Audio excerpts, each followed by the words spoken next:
السلام علیکم ورحمۃ اللہ۔ میں آج آپ کے سامنے حضرت یوسف علیہ السلام کے قصے کی آخری جلد بیان کروں گی۔ انشاءاللہ تعالی اس کو بھی آپ لوگ بغور سماعت فرمائیں گے۔ جیسا کہ آپ کو معلوم ہے کہ حضرت یوسف علیہ السلام حضرت یعقوب علیہ السلام کے بیٹے تھے۔ حضرت یعقوب علیہ السلام ان سے بہت زیادہ محبت کرتے تھے، لیکن ان کے بھائی ان سے بہت زیادہ حسد کرتے تھے۔ ان کی حسد کی آگ اتنی بڑھی کہ انہوں نے حضرت یوسف علیہ السلام کو ایک اندھے کنویں میں ڈال دیا۔ وہاں سے ایک مصر جانے والے قافلے نے حضرت یوسف علیہ السلام کو نکالا اور مصر کے بازاروں میں عزیز مصر کے ہاتھ فروخت کر دیا۔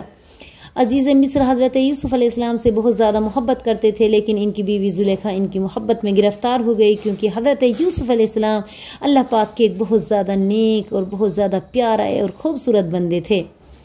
ان کی خوبصورتی دیکھ کے زلیخا ان کی دیوانی ہو گئی، لیکن زلیخا کی چالوں سے بچنے کے لیے انہوں نے اللہ سے قید کی دعا مانگی اور اللہ رب العالمین نے ان کو قید خانے کے اندر بھیج دیا۔ اب مصر کے بادشاہ نے حضرت یوسف علیہ السلام کو قید خانے سے نکالا اور بادشاہ بنا دیا۔ حضرت یوسف علیہ السلام کے بھائی جو کہ قحط سالی کی وجہ سے ان کے پاس غلہ لینے آئے اور حضرت یوسف علیہ السلام نے ان کو غلہ دیا، لیکن دوسری مرتبہ انہوں نے اپنے بھائی بنیامین کو اپنے پاس چوری کے الزام میں اپنے پاس رکھ لیا، جو کہ جھوٹا تھا۔ صرف حضرت یوسف علیہ السلام نے بنیامین کو روکنے کے لیے ایسا کیا تھا۔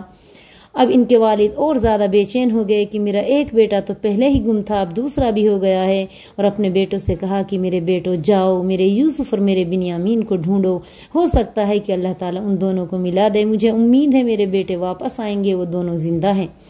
اب یہ بھائی حضرت یوسف علیہ السلام کے پاس گئے، منتیں مانگنے لگے، ان سے غلہ مانگا۔ ان کی یہ حالت دیکھ کے حضرت یوسف علیہ السلام سے رہا نہ گیا اور فرمایا کہ تم کو کچھ یاد ہے جب تم نادانی میں پھنسے ہوئے تھے تو تم نے یوسف اور اس کے بھائی کے ساتھ کیا سلوک کیا؟ یہ سن کے سب بھائی چونک پڑے اور حضرت یوسف علیہ السلام کو غور سے دیکھ کر فرمایا، ہائے ہائے، کیا تم ہی یوسف ہو؟ انہوں نے کہا، ہاں یوسف علیہ السلام میں ہی ہوں، اور یہ میرا بھائی بنیامین ہے۔ خدا نے ہم پہ بڑا احسان کیا، اور خدا سے ڈرنے والوں اور مصیبت میں صبر کرنے والوں کو ایسا ہی بدلہ ملا کرتا ہے۔ یہ سن کے سب بھائیوں نے شرمندگی کے مارے اپنی گردنیں جھکا لی اور کہنے لگے، بے شک اللہ تعالیٰ نے تم پر بڑا احسان کیا، واقعی ہم قصوروار تھے۔ حضرت یوسف علیہ السلام نے فرمایا، ہماری طرف سے تمہارے قصور معاف ہیں، اللہ بھی تمہارے قصور معاف فرمائے، وہ سب سے بڑھ کر رحم کرنے والا ہے۔ اس کے بعد انہوں نے اپنا کرتا اپنے بھائیوں کو دیا اور ان سے کہا، یہ کرتا لے جاؤ اور اس کو والد صاحب کے چہرے پہ ڈال دینا، اللہ ان کی آنکھیں روشن کر دے گا۔ پھر والد صاحب اور اپنے تمام کنبے والوں کو لے کے میرے پاس آ جاؤ، یہاں سب تم امن و چین کے ساتھ رہو گے۔ خدا کی قدرت، جب یہ لوگ حضرت یوسف علیہ السلام کا کرتا لے کے مصر سے روانہ ہوئے، حضرت یعقوب علیہ السلام کو کنان میں حضرت یوسف کی مہک آنے لگی اور انہوں نے اپنے گھر والوں سے کہا، مجھے یوسف کی خوشبو آ رہی ہے، لیکن گھر والوں نے ان کی بات ہنسی میں ٹال دی۔ چند ہی دن گزرے تھے کہ سب بھائی جب کنان پہنچے، انہوں نے آتے ہی حضرت یوسف کا کرتا حضرت یعقوب کے چہرے پہ ڈال دیا تو ان کی آنکھیں فوراً روشن ہو گئی۔ اس وقت انہوں نے اپنے بیٹوں سے فرمایا، او میرے بیٹوں، کیوں تم سے کہا نہیں کرتا تھا؟ کیا میں تم سے کہتا نہیں تھا کہ خدا کی طرف سے میں وہ باتیں جانتا ہوں جو تم نہیں جانتے؟ سب بول اٹھے، ابا جان، اے پیارے ابا جان، بے شک ہم قصوروار تھے، آپ اللہ سے ہمارے قصوروں کی معافی مانگیے۔ حضرت یعقوب علیہ السلام نے فرمایا، اچھا میں اللہ سے تمہارے لیے معافی کی دعا کروں گا، وہ بڑا معاف کرنے والا اور رحم فرمانے والا ہے۔ اب یہ سب لوگ مصر کو روانہ ہوئے، کوئی 60-70 آدمیوں کا قافلہ تھا۔ حضرت یوسف علیہ السلام کو ان کے آنے کی خبر ملی تو انہوں نے بڑے دھوم دھام سے ان کا استقبال کیا اور بڑی عزت کے ساتھ ان کو شہر میں لائے۔ پھر انہوں نے اپنے والد کو اپنے پاس تخت پہ بیٹھایا۔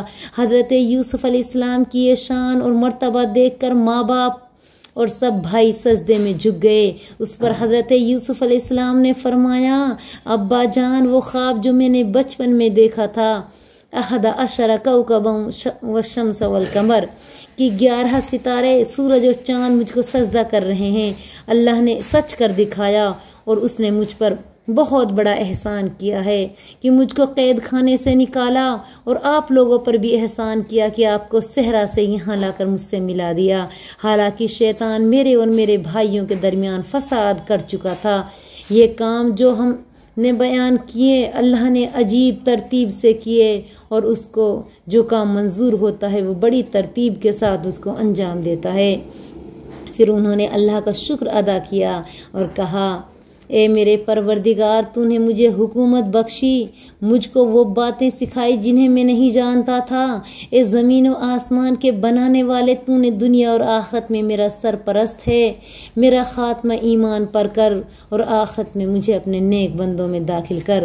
اس کے بعد یہ تمام لوگ ہنسی خوشی مصر کے اندر رہنے لگے۔ تو یہ تھا حضرت یوسف علیہ السلام کا واقعہ۔ ہمیں اس سے سبق ملتا ہے کہ اگر برا چاہنے والے کتنا بھی برا چاہ لیں، اگر رب ہمارے حق میں بہتر ہے تو کبھی ہمارے ساتھ برا نہیں ہوگا۔ ہمارا رب ہر میدان پہ ہماری مدد کرے گا۔